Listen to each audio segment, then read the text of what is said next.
Good afternoon. Welcome to Market Closing on our collab show between Business Today and India Today TV. 3 o'clock, counting down to market closing. Let's take a look at what have been some of the key developments in trade today. After yesterday's record highs and bouts of profit booking, markets are now trading in a narrow range.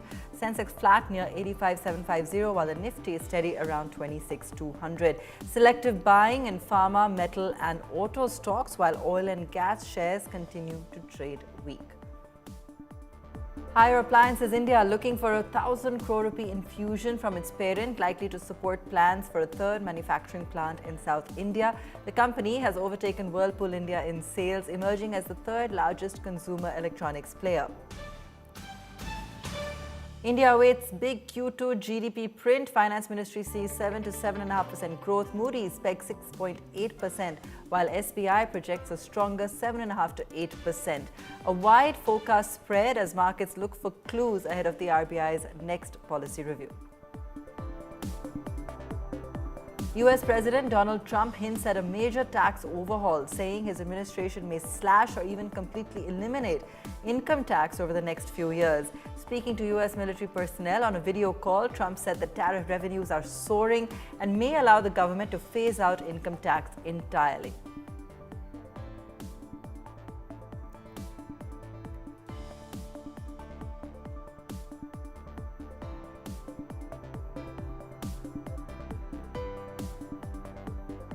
Right, we've been trending at these all-time high levels, of course, and waiting to see if the markets continue to build on that momentum. So far, in slightly wait-and-watch mode, or just taking a breather, so to speak. Sensex now down about 200 points from the day's high, and 26,211 is where we're trading. It's pretty decent in the sense that yesterday as well, we hit about almost 2650, but closed below that. So we're hovering just pretty much around that same range. We're not yet moving back up to the next leg and the 26,300 mark. That's what we're going to be watching out for next. So why are we seeing a little bit of a cool off on the indices today and no major support coming in? Clearly, some amount of profit booking, of course. That's one of the key factors that we are tracking for you right now. We've also got the market waiting out for the GDP footprint. That number is expected very soon. The rupee has declined slightly. Crude is edging up a little bit higher. These are some of the other macro factors at play. So markets clearly eyeing some kind of data trigger points to understand whether or not, or how quickly really to move ahead from here. Abhishek Vasumalik joining us, co-founder and fund manager at Sri Rama Managers. Abhishek, good afternoon. Let's get your take on the market trajectory so far. Good afternoon to you and all your viewers. I think, the market is at an all-time high. It's taking a sort of pause here before we move on higher. At least that's the way I feel, that we are poised to move higher in the next few months. Let's see how it plays out. All right. Well, on a longer term, of course, we've had global brokerages come back with an eye on 30,000 now on the Nifty. How soon do you feel perhaps as an annual target, at least that's perfectly doable? How soon do you see us starting to really run for those kind of levels? Amma, your voice is, getting a bit garbled. I'm not sure. Abhishek, let's try and fix that, and we'll come back to you in just a moment. In the meanwhile, let's bring you up to speed with, what's really happening with Trump. Another shocker, but an announcement which could be welcome in India as well. The US president has proposed ending income tax completely over the next couple of years. He says it's because of the huge money that the US is making from tariffs. Trump has earlier promised to use revenue from tariffs to compensate farmers hit by the tariff wars, as well as give out $2,000 dividends to all American citizens, including high-income individuals.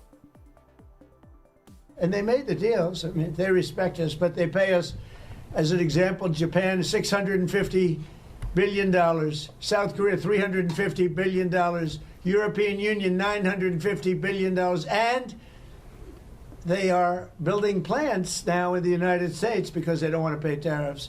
So this is one of the biggest things economically that's never happened. Nobody's ever seen anything like it. And over the next couple of years, I think we'll substantially be cutting, and maybe cutting out completely, but we'll be cutting income tax. Could be almost completely cutting it because the money we're taking in is going to be so large. All right, Shell also joining us this afternoon. Shell, we're taking a look at the index and we're still just kind of breathing steady right now. Markets are waiting those GDP numbers, of course, a little bit of profit booking coming in, but incredibly quiet, that fairly stiff resistance at moving ahead from these levels, or at least in these few days. Yeah, Abha, I think there is also an RBI press conference at 5 p.m. We really don't know what the agenda for that one is. So the market is a little circumspect ahead of GDP numbers, ahead of the RBI press conference, and of course, ahead of the weekend of what has been a very fine November for many, many indices. So this is a consolidation phase. The Nifty gained 1.9% in November. The Bank Nifty is up 3.5%. And hold your breath, the Nifty IT index is up about 4.5%, 5%. So it's just digestion of these gains that is happening. And Monday, we'll tighten our seatbelts for the auto numbers. Therefore, a bit of a rest. There's absolutely no volume in the market. The top traded counter is 1,200 crores. This was something that we used to hit in the first 5-6 hours of trade. So it's all quiet. All right, I want to turn our attention to some of the new age companies. Swiggy in the news laying out a roadmap for a profitable venture. In conversation with our correspondent Karishma, CEO Rohit Kapoor breaks down how the company plans to rein in quick commerce losses and execute a long-term strategy built for scale. He also explains why the new labor codes offer a positive framework for gig workers and how Swiggy is restructuring to align with them. There are two things. One is that on the Instamart business, we have in our earnings call guided to a contribution margin positive business by June of next year, right? Having said that, look, the opportunity is so large. The quick commerce overall opportunity is several times that of food, right? So while profitability is definitely in a very important objective and at the contribution margin level initially, but overall, I think just becoming a very sizable player in that market is very rewarding. There are very few businesses and TAMs available which are the size of quick commerce in today's India. And so I think we consider fortunate to be able to have a brand as strong as Instamart in there and really growing at the rate it's growing. Okay, great. One last question, and this is, of course, to the recent announcement, also the labor codes that have recently rolled out for social security of gig workers. How do you see Swiggy adapting to the cost structure? Does it seem fine to go ahead with your strategies already in place? So, Karishma, two things. One, this was anticipated, right? It was about to come at some point, right? And the drafts and etc. were being worked upon. Second, I think it is I think personally it's a very positive move, right? And that's our organizational response as well, because it clearly recognizes gig workers. It also provides a clear framework on how companies in India should operate towards that, right? So it takes out a lot of ambiguity away, right? And that's always a good thing. I think for businesses, having certainty of policy is a very important dimension. And that I think it scores highly on that count. On the economics, we are still waiting for the final details to come through, right? And the teams are working through it, but I don't think it will be a significant impact in any which way. Yeah. All right.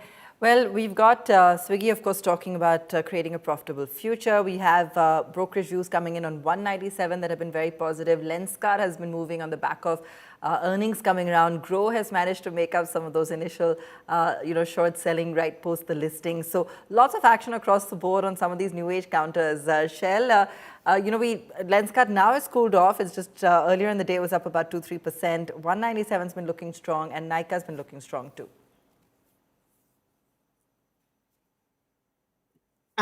Abha, I think the size of the opportunity plus a lot of overseas money is flowing into many of these stocks. I'll give you an example.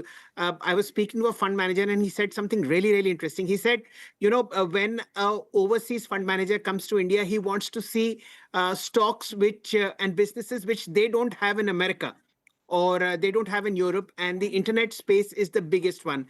That's the reason, money is moving away from steel stocks, from cement stocks, from IT stocks, and moving into this kind of a market where the size of the opportunity is so large. There is so much of digital acceptance, and of course, there's tons of money to be made because the market size is so huge. That's why you see so much of moves happening on stocks like Paytm, PB Fintech, Cartrade, Swiggy, Eternal. So many of them. These are rare businesses, the size of which are phenomenal. Absolutely.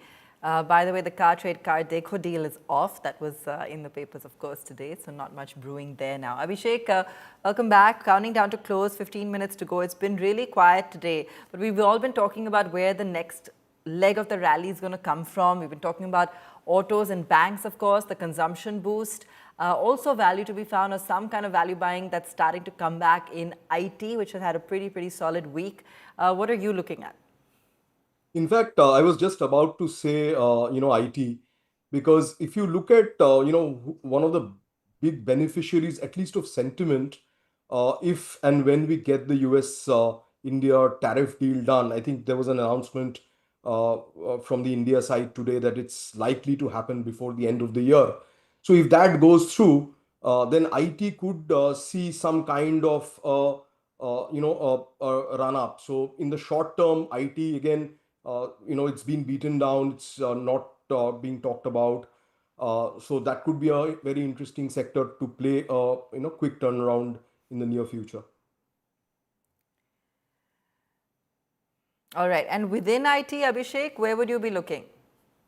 I think within IT, the mid cap space looks much better compared to the large cap services. I think a lot of these mid cap service oriented companies have been putting out good numbers as well. So I would focus in the mid cap IT space. In fact, I think that's the query we had from Sheetal Singh in Mumbai, who wrote in about IT stocks. She's also asking, will they feel the heat of Trump's new migration comments? Do you see any impact coming in there, Abhishek? I don't think so. I mean, if you look at the way these services businesses are structured, they've been de-risking from the on-site, sending a lot of people from here, etc. That model that's been, sort of been de-risked at least for a decade now.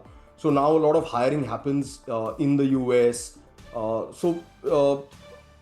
don't see this as a major challenge. Okay. Pratyush from Delhi has also written in asking if it's a good idea to invest in the upcoming Meesho IPO.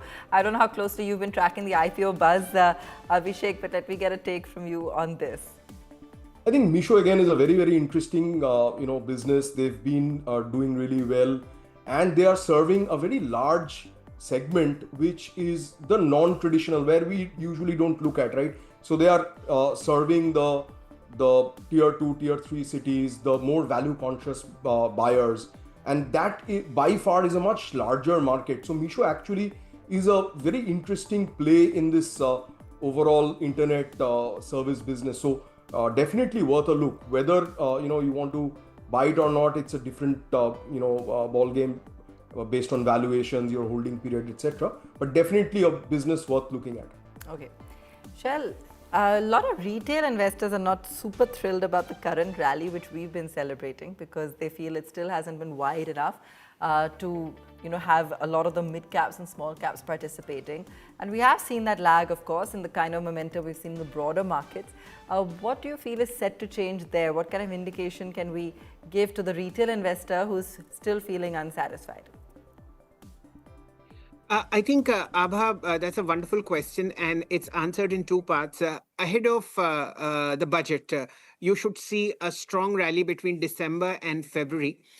Now we've already moved substantially as far as blue chips are concerned. So the difference that is there between the earnings discount and the stock price, that should narrow fairly rapidly. And since the liquidity cycle is improving, and typically mid caps and small caps move up once the cycle improves, Yeah. I think just give it 2 or 3 months and you'll see a very decent up move coming into quality mid caps, where second and third quarter earnings have been fairly substantial. And that's how patience pays off. Nothing for the last 15-18 months, but good news in the pipeline.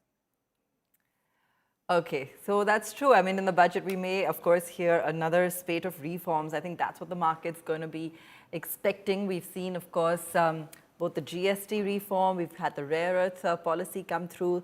So perhaps some expectation that a lot of the other sectors and smaller pockets of the market will also stand to benefit, whether it's exports, of course, that will also benefit post the trade deal, but, whether it's hospitality or, some of the other more niche sectors, they'll all stand to kind of see if something will come out of the budget there. Banking and financials, Abhishek, we can't not talk about it because that's where a lot of the action has been as well. Across the board, private banks, NBFCs, PSUs, what are you watching? I'm watching all of these because obviously, the results have been good. The management commentary has been good. The price action has been good. So, the entire space looks interesting. The only, point of caution is that, everyone on the street seems to be very bullish.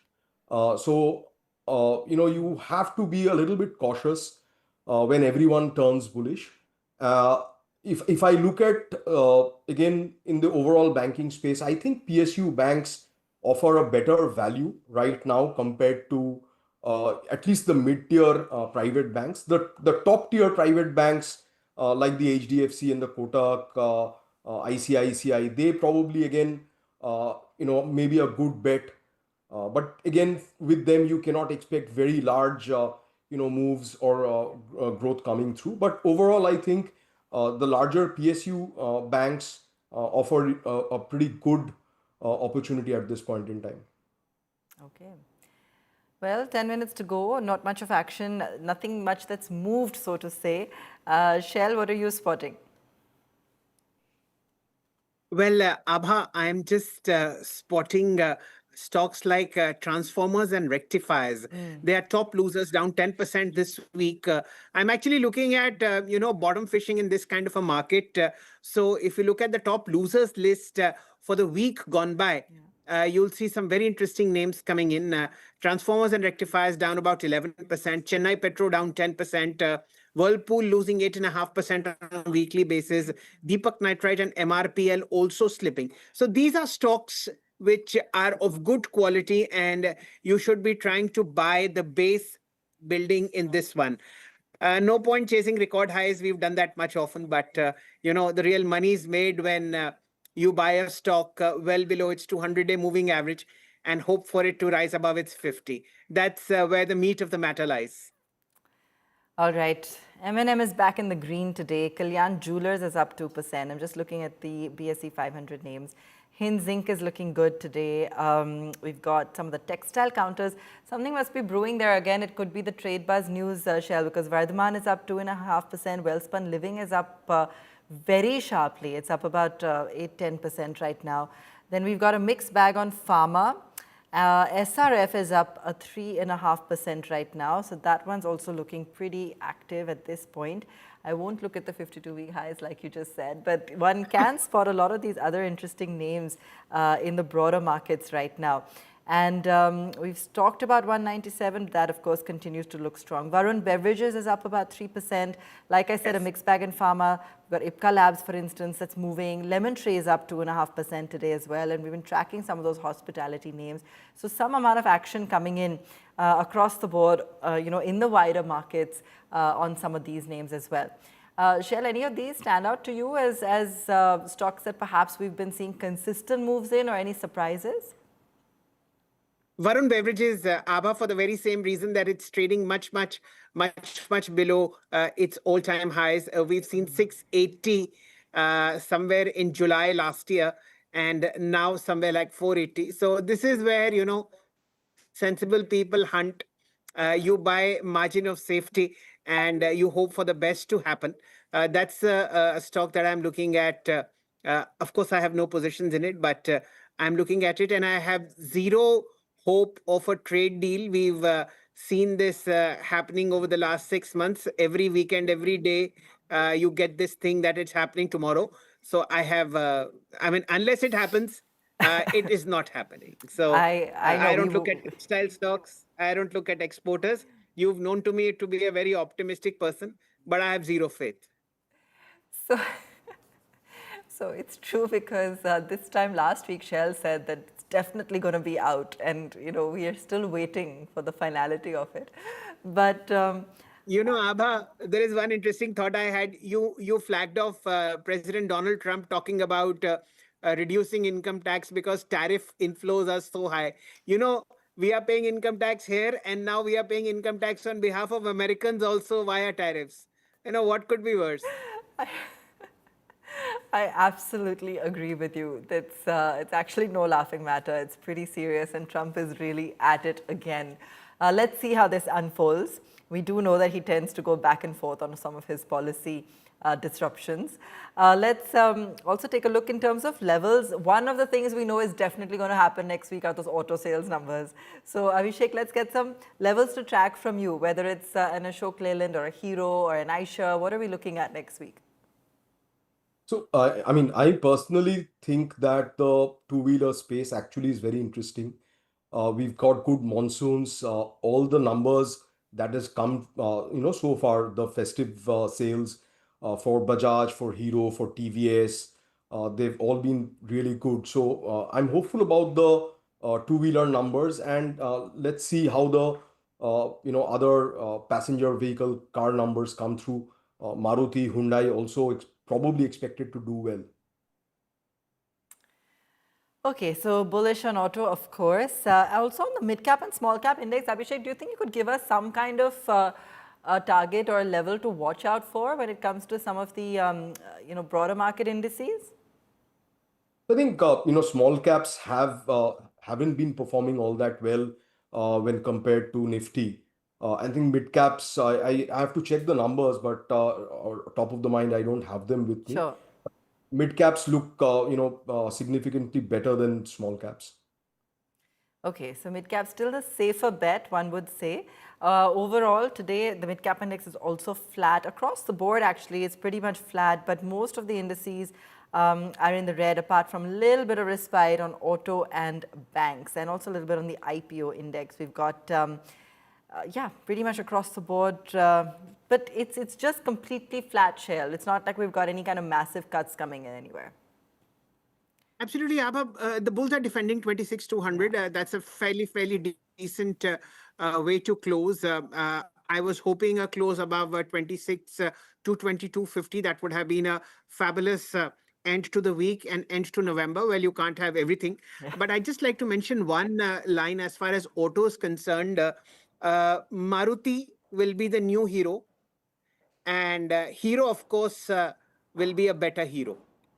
So these are two very strong tailwinds that are coming in four-wheeler and two-wheeler spaces. And the numbers will bear us out somewhere in the first week of December.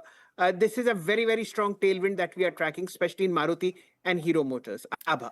Okay, just to sort of shake it up a bit, Shell, but we've seen a mixed bag from some of, for example, the hotel stocks, media stocks.